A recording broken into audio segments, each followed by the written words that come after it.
Hello, this is Nick with Albert Air Conditioning. Today I'm going to show you an installation where we had a floor furnace in this house.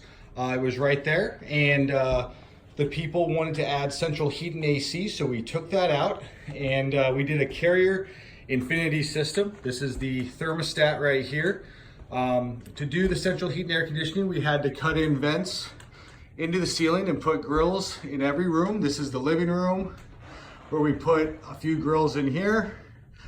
We put a grill in the kitchen and also in the subsequent bedrooms back here. We also put some supply grills there, and those are curved blade grills. In the hallway here, we put the return air grill. That's also where the filter is. After taking out the floor furnace, we actually take the gas line from down there, we move it to the attic.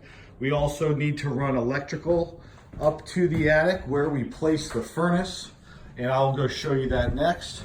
So we actually cut a new attic access so we could fit the furnace up there. Before, it was a very small attic access, 19 by 19, so we cut a 22 by 30 attic access. Up here we put a light with a light switch, a platform that the furnace sits on right there. It's on stands. We have to cut a new flue vent through the roof, run the electrical up here. You can see it's plugged in there.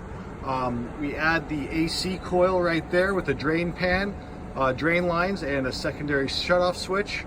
On this side, you can see the duct work, which we have a supply plenum with ducts coming off. They are R6 flex ducts. They're wrapped, and you can kind of see what's going on with the ductwork that way. On this end, we have the return duct that wraps around and goes to the return box on the other side. We also had to run the refrigerant lines, which are attached to the coil, and we ran those actually down under the house and outside to where we sat the condenser. Like I said, this is a Carrier Infinity variable speed furnace, and this is an attic installation where we moved a floor furnace out and we put in central heat and AC. If you have any other questions, you can reach us at 714-526-6368 or reach us on our website at www.albertair.com. Thank you.